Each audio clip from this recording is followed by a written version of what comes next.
Alhamdulillah.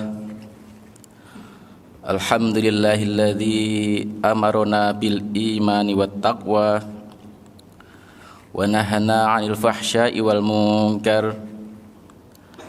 Asyhadu an la ilaha illallah ni'mal maula wa ni'mal wakil.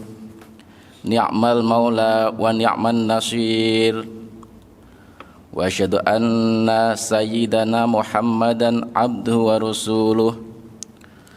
Wa sallallahu ala sayyidina wa habibina al-mustafa Muhammadin nabiyil huda alladzi la yantiqu 'anil hawa in huwa illa wahyu yuha. Wa ala alihi wa ashabihi ahli sidqi wat taqwa. Fa ayyuhal mu'minun usikum wa nafsi bi taqwallah faqad fazal muttaqun.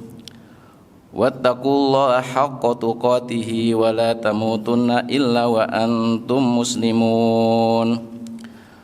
Qala Allah ta'ala fi kitabihil karim, a'udzu billahi minasyaitonir rajim. Inna 'iddatash syuhuri 'indallahi 12 syahra fi kitabillahi yawma khalaqas samawati wal arda minha arba'atun hurum. Dzalikad dinul qayyim fala tadlimu fihinna anfusakum wa qatilul musyrikina kaffatan kama yuqatilunakum kaffah wa'lamu annallaha ma'al muttaqin. Ma'asyiral mu'minin rahimakumullah. Puji syukur kehadirat Allah kita panjatkan pada hari yang mulia ini, pada hari Jumat minggu pertama di bulan Rajab, bulan yang merupakan salah satu di antara 4 bulan yang masuk kategori bulan haram. Sebagaimana dibacakan di awal khutbah ini bahwa inna iddatash syuhuri 'indallahi 12 syahra. Sesungguhnya bilangan bulan di sisi Allah ialah 12 bulan. Fi kitabillahi yauma khalaqas samawati wal arda, sebagaimana dalam ketetapan Allah pada waktu Dia Allah menciptakan langit dan bumi. Minha arba'atun hurum. Di antara 12 bulan itu ada 4 bulan haram, yakni bulan Dzulqa'dah, Dzulhijjah, Muharram dan Rajab. Jumat kali ini adalah Jumat pada minggu pertama di bulan Rajab. 3 bulan berturut-turut di awal tahun dan akhir tahun Hijriyah, yakni Dzulqa'dah, Dzulhijjah di akhir tahun, di awal tahun Hijriyah, Muharram berturut-turut. Sedangkan Rajab bulan ke-7 di dalam kalender Hijriyah ini terpisah. Keempatnya merupakan bulan yang haram, yakni bulan yang dihormati. Ibnu Abbas berkata, dari bulan-bulan itu, 12 bulan itu, Allah mengkhususkan 4 bulan, yaitu Dzulqa'dah, Dzulhijjah, Muharram dan Rajab.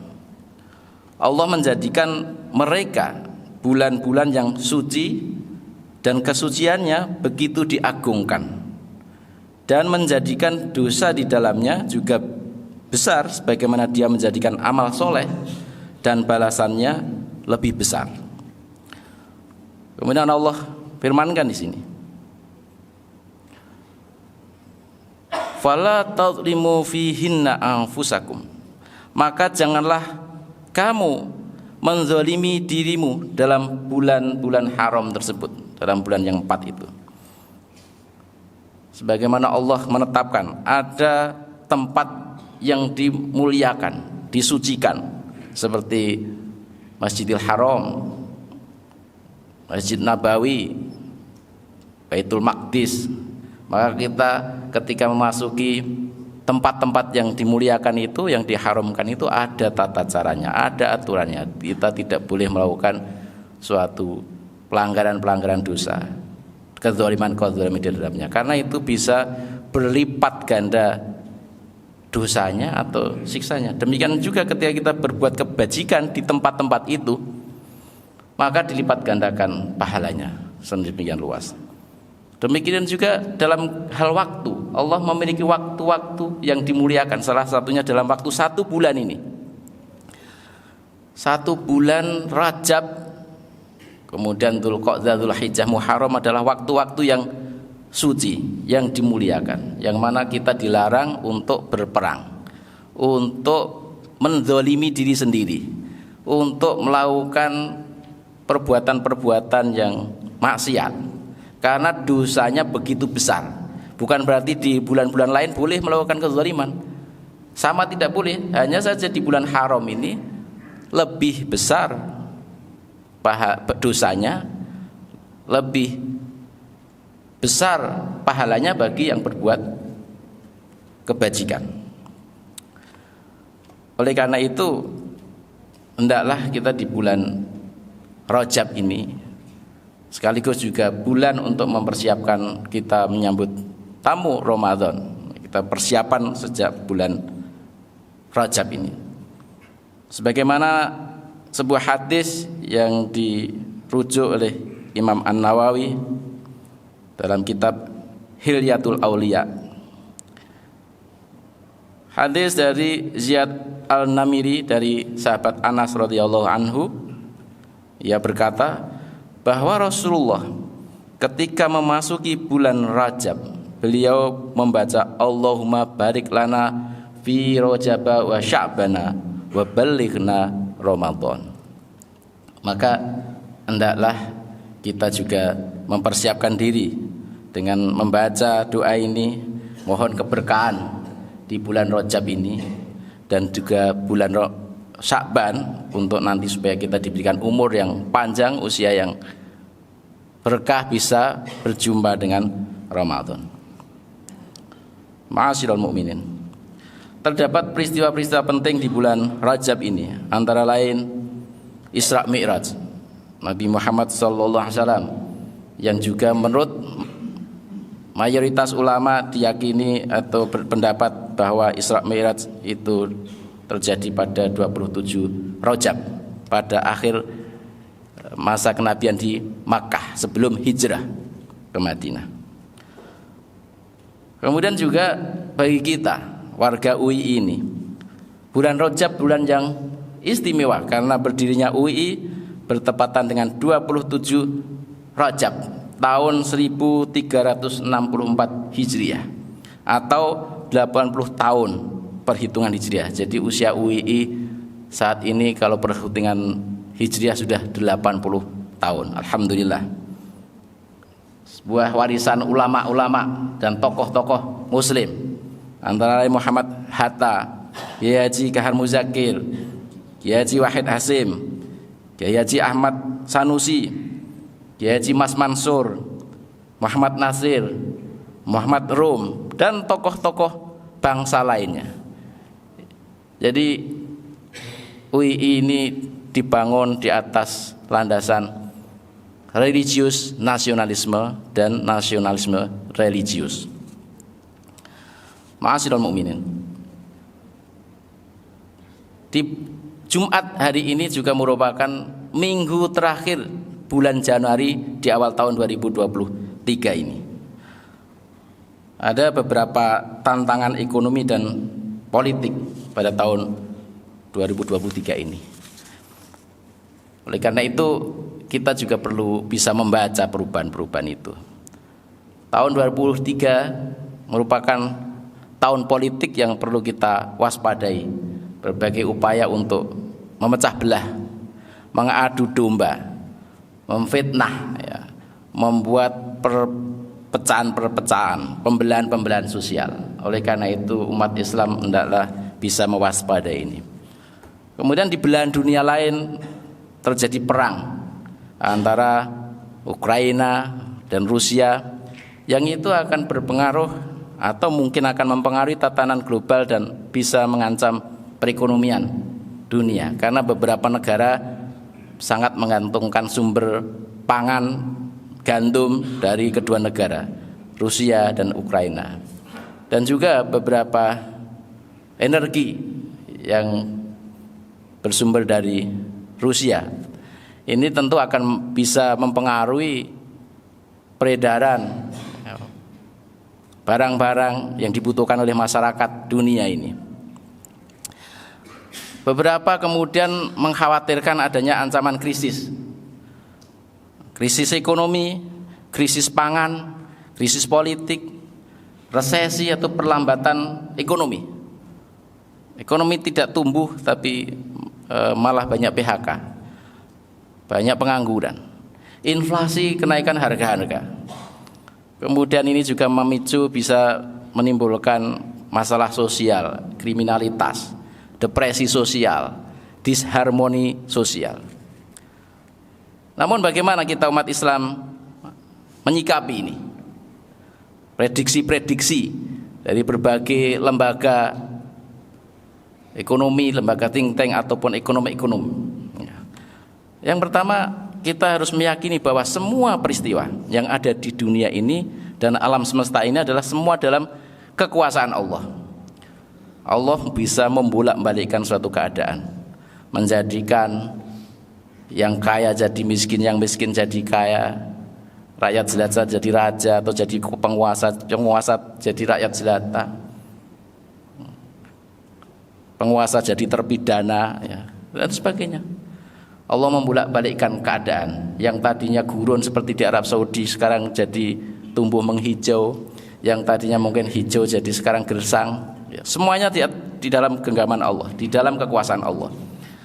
Apakah mau dijadikan krisis atau mau dijadikan makmur, semuanya adalah atas kehendak Allah. Yang kedua, kita perlu melakukan ikhtiar, upaya-upaya, usaha-usaha untuk mempersiapkan masa depan sebagaimana juga dituntunkan. Seperti Nabi Yusuf alaihissalam ketika dihadapkan pada krisis yang melanda negeri Mesir waktu itu, ketika raja waktu itu bermimpi, a'udzubillahi minasyaitonirrajim, wa qalal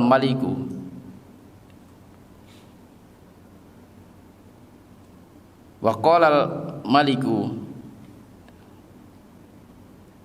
inni ara sab'as baqaratin simani yaquluhunna sab'un ijafu wa sab'u sumbulatin khudri wa ukhra yabisat.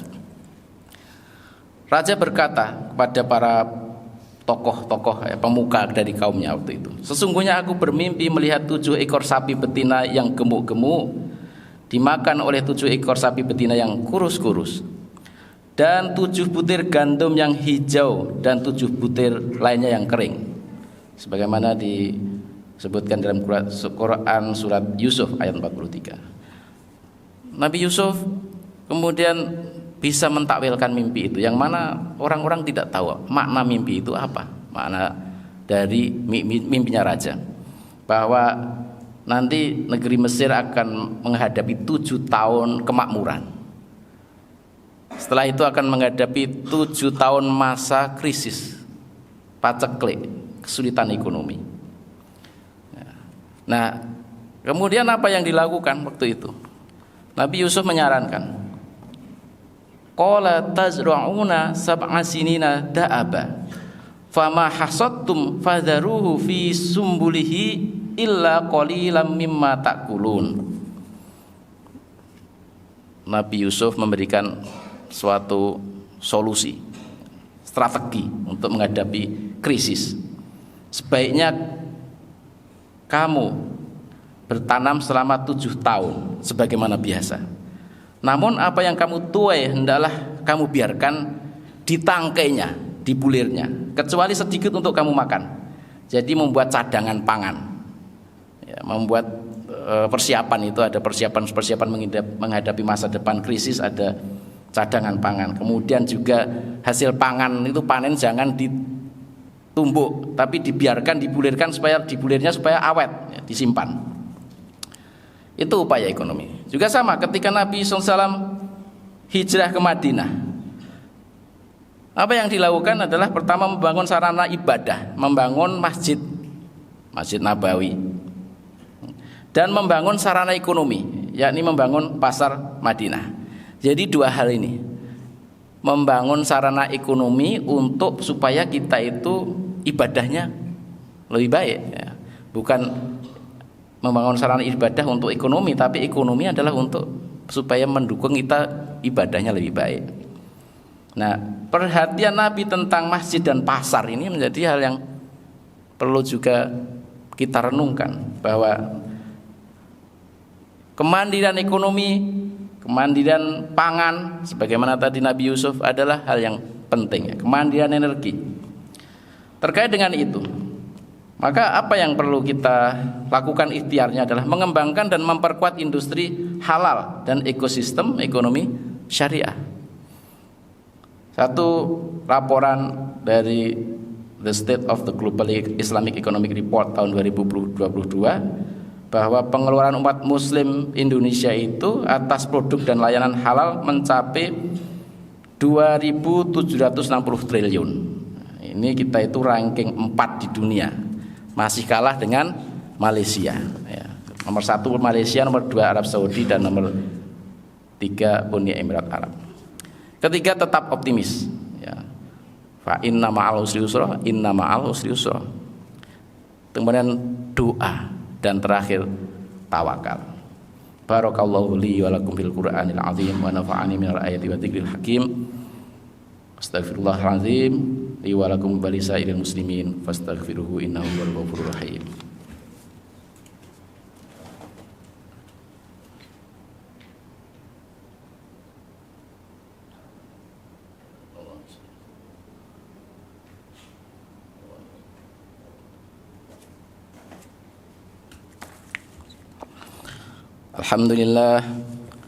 Alhamdulillahilladzi arsala rasuluhu bil huda wa dinil haq liyudhhirahu ala dini kullih wa kafa billahi syahida. Asyhadu an la ilaha illallah wahdahu la syarikalah wa asyhadu anna Muhammadan abduhu wa rasuluhu la nabiyya ba'dah. Allahumma shalli wa sallim wa barik ala habibina wa nabiyina Muhammad wa ala alihi wa ashabihi wa man tabi'ahum bi ihsanin ila yaumil qiyamah.